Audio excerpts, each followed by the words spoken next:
What's up? It's Andy Grammer with Jag. Hi, this is Carly Rae Jepsen, and you're listening to Jag. Hey everybody, it's Joe Jonas hanging with Jag.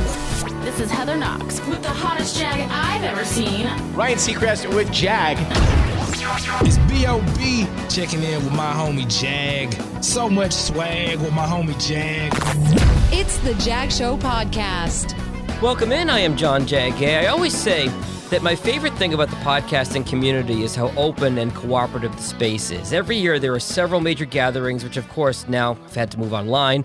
One of the biggest ones out there is Podfest, which has been building a community since 2013. With me today is Chris Krimitsos, Chief Creative Officer and the man behind the Podfest Global Summit. Chris, welcome in. Jag, thanks for having me. So tell me, for anybody who's not familiar, a little bit about the history of Podfest and how this whole thing got started. Podfest is truly a community. We started on a meetup level with 13 people. Steve Cherubino had a show called Pod Nuts and Nuts at Night, and Android App Addicts. Basically, it was a tech podcast. Yep. He shared about it. And at the end of that meeting, I said, is there any way I could research anything about podcasting? He goes, yeah, some guy just bought my course on Udemy. His name is John Lee Dumas. He seems to be doing okay. So I started seeing that, and I listened to John Lee Dumas' first interviews, and they were terrible. And I was like, wow, this guy's terrible.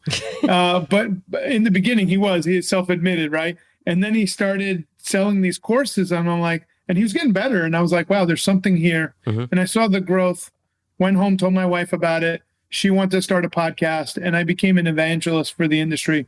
That led to a meetup. The meetup led to 2 workshops, then to Podfest, and we've been doing it now ever since.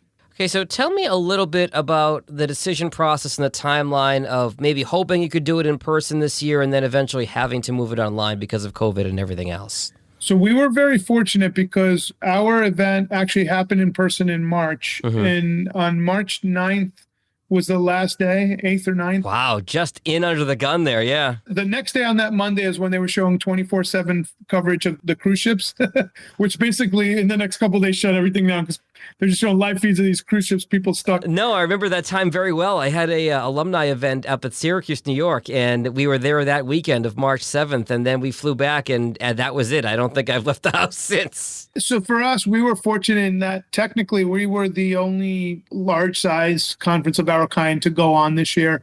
I will tell you, I've never been more scared of doing a live event in my life because instead of worrying about was the content good, was, the lighting, the video, we were worried about everybody's health. Sure. And that's a whole different responsibility when you're like, whoa, there might be something that take out your attendees. So luckily, no one that we know of contracted it right after there. All of us went into quarantine. So what happened was we were going to do a virtual summit anyways. It's just good business to do something. Sure. So we did one in May, a 1-week test. It did really well. And then I was watching Sing. I don't know if you've ever seen that. It's like a animation movie for kids. Oh yeah, like it's a Pixar movie, I think, isn't it? Or one of those, Illumination or something like that. Yeah, one of the things. And Mr. Moon is a promoter, and he's got a theater, and he's got to do everything. And basically, his theater crumbles, like literally it collapses, and he loses everything. And I was watching this with my daughter with tears because remember, I'm a promoter, so I'm like, I feel this man's pain, this koala's pain. But what he did next was what really inspired me. He cleaned up his theater, made it an open air theater, and started promoting for everybody to come in and showcase these amazing singers he had found. And the whole community, at first, they kind of laughed at him, but then they got behind him. So for us, the Podfest Global Summit is like, let's live into something that's positive as podcasters, as creators.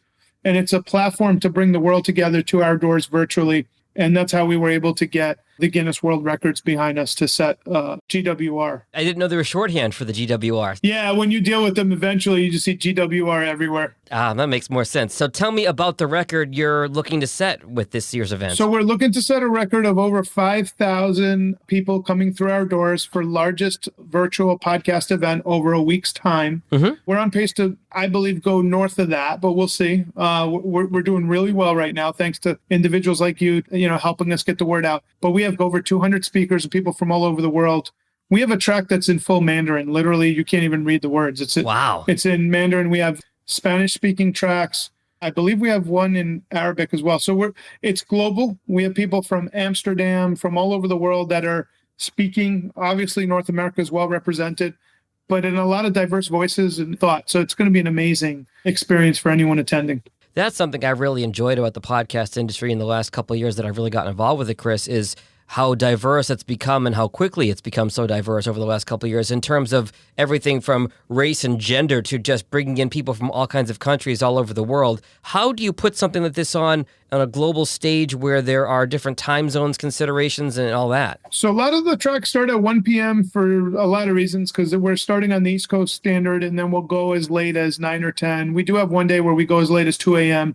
So that's for people in different time zones. Like the people in Australia that are putting on a track starts 6 to 9 p.m. The key, John, actually is for me is to make sure the content's really good. So let's say someone like you shows up. Right. I know you know a thing or two about marketing growth. I want to make sure you see something, not everything, but there's something there for you, the experienced podcaster. At the same time, we have to make sure the beginners get what they need. So it's a balancing act. And we do have, I don't want to say we have every category of like iTunes represented, but we have a lot of categories represented, and it's all about audience growth and monetization. So are a lot of the seminars, a lot of the panels just going to be taped and you can watch on demand if you're, say, in Australia and you're 12 hours off, or how does the mechanics of that work? The Australians will have something to watch at most times. We are going to do our best to play replays at night when the rest of us in North America are sleeping. We'll do our best to have some kind of replay. And then we do have premium passes for people that want to buy the videos. It's the free is the majority of it. And then the premium is people, hey, I didn't get a chance to see it all. I got a chance to see some of it and I knew it was excellent. So I could imagine the masterclass portion was even better. So I'd love a premium pass. Excellent. So I know you mentioned the different tracks that are in some different languages, everything from Mandarin to Spanish to English and beyond, that there are some specific tracks regarding podcast areas of expertise too, right? Yeah. We have storytelling, which I think this is one area I really think podcasters, the ones that are up and running, need to like focus on what I call the audio drama track or the storytelling track. Okay. Those people tell stories at a very high level and they produce worlds, imaginary and fictionary and different worlds. There's a lot to be learned on the art of audio, and that's a track. We have a monetization, audience growth. We have a video track, a YouTube track as well. A lot of podcasters are getting into YouTube and they might not realize YouTube is a whole different animal than audio, and there's different rules to that. Right. That is a bone of contention, I think, in the podcast community sometimes. Is it a podcast if it's on YouTube? And some people get caught up in the details, the nitty-gritty of that, and then realizing that audio and video are different things. And I always make the joke, I was a radio DJ for 15 years before I got into podcasting. I always said it's a hell of a lot easier to sound good than it is to look good, which is why I kind of focused on audio. Well, no, I tell people that all the time. They're like, oh, I just want to do a video. I go, do you have visuals? And they're like, what's that? I go, you realize when I'm watching you on video, I'm judging everything I'm watching on top of what I'm listening to. And some people don't necessarily understand that. And there are some people who just take their podcast, throw a static image of their logo or a still shot of them sitting in a room up on YouTube and say, hey, my hour-long podcast is a YouTube video, and it's just the audio and one picture, and that's not really working either. Well, the challenge is they see someone like a Joe Rogan not realizing he's got like famous people, yeah. So there's a higher level of like, and a huge staff behind him, too. Yeah, staff. He's got a full controlled studio environment with a switcher, which most people don't even know what a switcher is. Right. Which allows you to cut shots. So all these things actually, and don't get me wrong, people get there. Technology's getting cheaper. It's all integrating.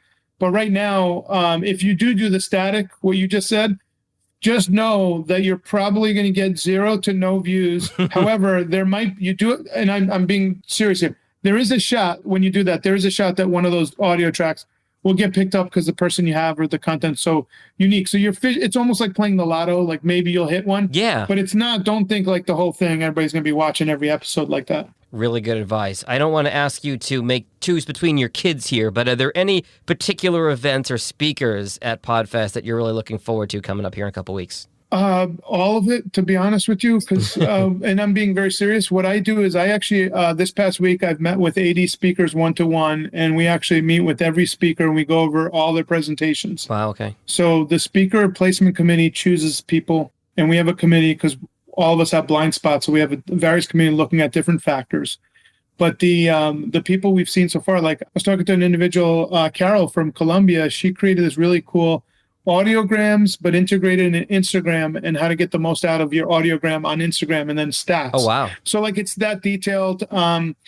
Joe Fear and Matt Wolf always deliver in that they have just one strategy they have, John, and I'll share it with you. They have the $1 strategy, which I love. So let's say if they have a big celebrity on their show and that celebrity has a huge following on Facebook, they'll create an ad campaign that targets that person's following on Facebook, and they spend $1 a day marketing their podcast to that audience for the whole life of that podcast. So like that's one of 100 tips that we have at this stuff. Yeah. I'm big on Spotify ads. So we're running Spotify ads and growing overnight with my wife's podcast. So we do a lot of pioneering stuff that a lot of people don't realize. And that's why the word of mouth for Podfest, people always say, I didn't hear about you until a friend of mine told me about it.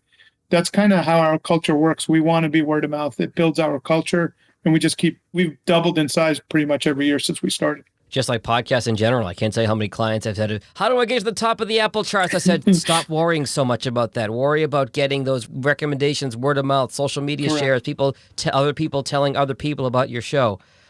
Chris, if I'm on the fence and thinking about coming to Podfest, tell me about the details, what it costs, what the dates are, and all that. Yeah, you go to podfestexpo.com, register. The great thing is it's free, but you have to show up. The app has just launched, so you could go in the app and actually see all the settings. That's where you'll see the schedule. There's something for you.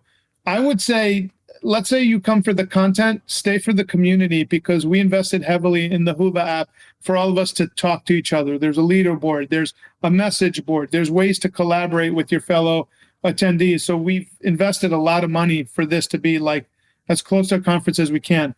And if you have the money to buy the premium passes, please do so. We are a company that delivers on our promise. And usually when it comes to content, there's a word we like to put next to it, and that's excellence. We're really big on creating excellent content. And we do that by reviewing the presentations, giving guidelines to the presenters, and making sure they're not all covering the same exact topic. So for instance, there's someone talking about podcast trailers and the ins and outs of a really well-made podcast trailer. That's something that back in the day, we didn't really have trailers. Yeah. Now people are doing trailers. That's something that we want our people to understand. So there's a lot of different, John, the one thing I'll tell you is some people don't know how to share their podcast episodes because, as you know, it's decentralized. So is it the Apple feed? Is it this feed?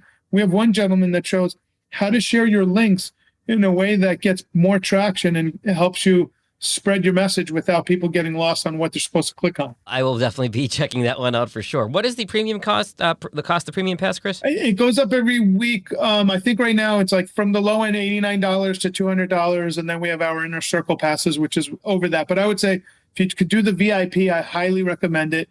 You'll probably get a PhD on podcasting. There was another guy yesterday who was talking about SEO link building and how to properly link build to grow by 30-40% via search. Jeez. When you're so like I'm talking about really. So what happens, Sean, is they get on a call with me and they're like, hey, I could talk about anything. And while they're talking, the guy is like, well, I'm really good at link building. I'm like, tell me more about that. And he'll do a 20-minute deep dive on link building, but the right way. So that's how, if you really want great presentations, and this is what we do, we actually take the time to speak to our speakers, understand what they're, believe it or not, most people want to speak. They want to listen to feedback and deliver what they think would best fit the audience. Sure. Like for me, I enjoy that work, but I also have had to have 100 one-to-ones to make that happen. So that's what guarantees really great quality across the board. There really is so much here, and I love what you talked about investing in the app and the community piece of it. I think about my wife who has a corporate job, and she spends her entire day on Google Hangouts and meeting after meeting after meeting, and it's boring. Same thing with whether you're on Zoom meetings or whatever or Teams, whatever platform you're on. It's all these meetings, and it's I'm sorry, I was muted. Is my mic on? Can you see my screen? And over and over and over and over again. But knowing that there's that interactive piece of that to build the community, which is what's so great about these conferences and so great about podcasting as an industry as a whole. I love that there's going to be connections to be made. I think about seminars and conferences I've been to where I've made friends just by having a conversation in the hallway. This is, well, sadly, but usefully, the 2020 way to do that. This is the closest we're going to get, right? So we all have to accept that reality. And the cool thing is there are tools that help us get as close as we can. I will tell you, we're really good at structuring our content to not waste that time. Like, am I on? Great. Or how many times have we been on a Zoom call and someone's literally, the other day that we had a Zoom call, someone was having a conversation about the Zoom call they were on with us, talking to a friend like, yeah, I'm on this call. It's about blah, blah, blah, and not realizing they're not muted. That happens to all of us, but this is very structured. There's PowerPoints. We have asked speakers to provide PowerPoint, so we know that they're investing time in building the concepts and showing them. Sure. But then I've seen a lot of summits where they do Q&A up front. Well, if you haven't spoken, John, how do I know what you're an expert on? So how do I know what to ask you? Yeah, there you go. Yeah. It sounds very fundamental here. Our Q&A is after the presenter is done. So then you know what the heck you're going to ask. I don't know why people do just Q&A where you're staring at the person. And the poor moderators, if there is one. Hey, tell me about that shirt you're wearing. Yeah. Tell me about that hat. What's that logo? There you go. There you go.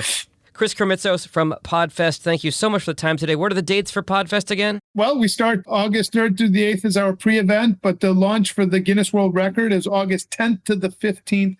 PodfestExpo.com. Thank you, Jag, for having me on your show. I truly appreciate it. We're going to have all the links to connect with everything Podfest in the show notes. Best of luck with the conference. I can't wait for it myself. We'll talk soon, Chris. Take care. I appreciate it. Thanks for listening to the Jag Show podcast. If you like what you heard, be sure to subscribe in Apple, Spotify, Google, or wherever you get your podcasts. New episodes are published every Tuesday and Friday morning. For help with your podcast, find Jag on social media at Jag in Detroit or on the web at jagindetroit.com.